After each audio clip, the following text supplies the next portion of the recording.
which is going to be the C4 1000, Italy, Czech Republic, Hungary, Russia, Belarus, Romania, Ukraine, Mexico. If Belarus win this, they're going to be the first nation to win 4 World Championships. Russia, they won last year. They have 2 changes in their team. Hungary, I believe, were they second last year. They have 1 change in their team. So it's a lot of similar faces and a few changes. And obviously, the Italians are going to be delighted that their team is going to be with them. Perhaps they're not delighted it's lane number 2.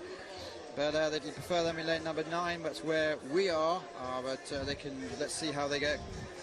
Yeah, look, those boys will be probably quite chuffed with lane 2. Looking at this continuing crosswind, with lane 1 being slightly favoured.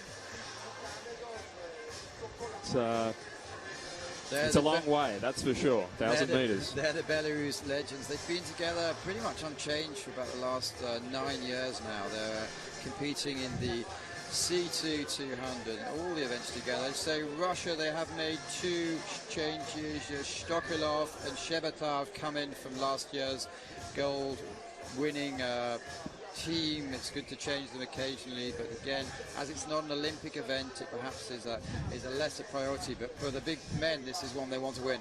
For sure.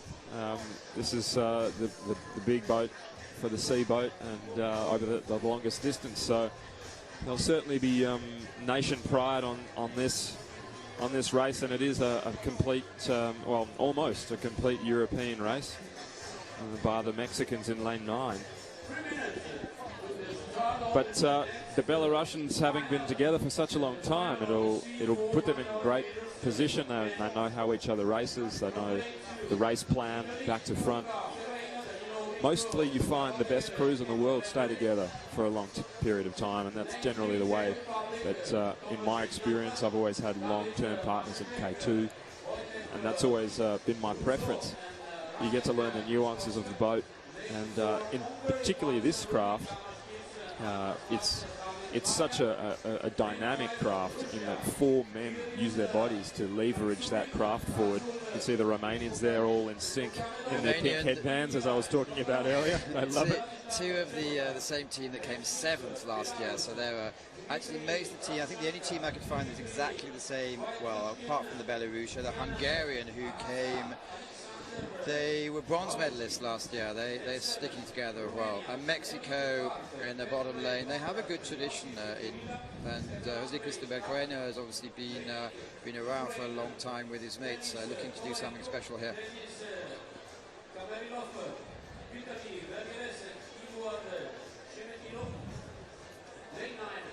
Russia in the centre of the screen now with the Czech Republic boat, lane 3.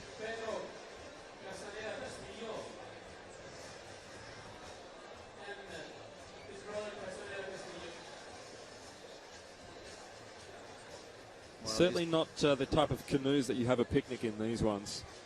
Quite long, 11 metres long, and very, very unstable. And unfortunately, in some of the World Cups, there's the numbers, I guess, the logistics of having the teams there. We don't always see them in the World Cups as well. No, well, getting these boats around is quite tough, and getting everybody out of training camps and so forth for certain races is not priority in some countries. So World Championships is a different story, where we get nearly every event packed full of every country if they field competitors in that particular event. Well, start trying to organise some sort of logic there. Yeah, so the red flags are in position to tell the start officials that the start is not ready. Obviously, they're not at the gates at this point, but they'll be being called into the blocks in a matter of minutes. And as soon as everybody in view of the starting officials there in the yellow jumper on the boats sees that everybody's in the blocks, everybody's nose is right up in the cone, they'll bring the white flag out to indicate to the starting officials that it's ready to go. And you'll see them come up soon. Red up, exactly what you said, ready to go. And the speed that they actually get away with. So we're saying that Russia, the world champions, lane number 5. Belarus, the established 4 in lane number 6. But also down the picture, Ukraine looked good. Mexico struggling with the pace in the early stage. At the top of your picture, it looks like, is that Hungary, who are performing well, with Russia also taking it out. Yeah, these Ukrainians looking incredibly relaxed and running the boat nicely out of the blocks. They've brought themselves into a nice running speed after a quick start. But Russia looking like they're wanting to push away with this in the first 250. Romania's going with them as best they can, and Hungary on the far side in lane 4, holding on to the Russians' pace as well. As you see, after the first split, they're claiming it's Belarus, and maybe slightly wrong call. Each of the markers, the 250, the 500, and the 750 and the 1,000 metres is split manually by people in the towers, so not always is it accurate, so people often get sort of a bit excited about Belarus. My lane's Belarus, they should be winning, so let's press it a bit early. But Russia are taking it out at the moment, with Romania in lane number 7 also looking to go with them. Yeah, those headbands are working for those boys, highlighting their noggins as they move together. You can see how much body they're getting into their work. It's a lot of movement through the hip, the sea boat, so they really want to thrust forward and leverage the boat forward after they've locked onto the blade out in front. Well, it's 2-horse race. In this early stages, it is the C1, 1,000 metres, but it's Russia and Romania taking it ahead of Hungary, and Belarus are still in the picture, with the other teams dropping off the pace a little bit. Yeah, you'll certainly see some of these crews in 3rd, 4th and 5th start to make moves now to try and push into medal contention.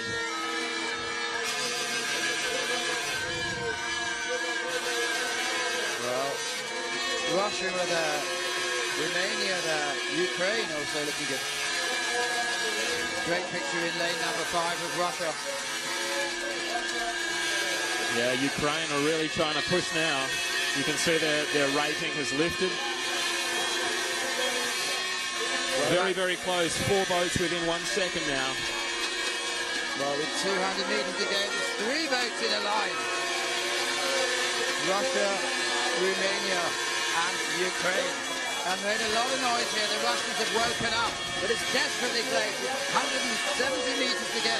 Romania starting to pull now. Really starting to work their magic. Romania and Ukraine are coming ahead of the field. And Hungary might be coming over the top of Russia on the far side. Well, really strong finish. It's going to be Romania. They're coming up. They're not going to be caught. Ukraine are trying desperately hard to catch up. It looks like Romania's going to cross the line first. Their first victory here. And in lane number 3, it looks like Hungary takes position. So Russia, they changed their pairing from last year, but couldn't keep up. And Belarus, not saying they're running out of steam, but they're 3 times world champions. It's not for them this time. No, as you can see them drifting across the line in the last 50 metres now. But well done, Romania. Hats off or caps off to the Romanians. Great stress sense and a great race. The European Championships a few months ago, Romania finished 2nd to Russia, so they've actually taken their revenge in a very convincing way. So Russia led out from the beginning. It looked they were strong at the halfway line. Romania, as you said, looked really. Ukraine looked really poised, but Romania are the guys who decided to take it apart from about the 800 metre mark. Yeah, Hungary had a weighted finish as well to take the bronze medal. Sitting out in 4th place for most of the race and really pushing through the last 150 metres. 323.2 into cross headwind.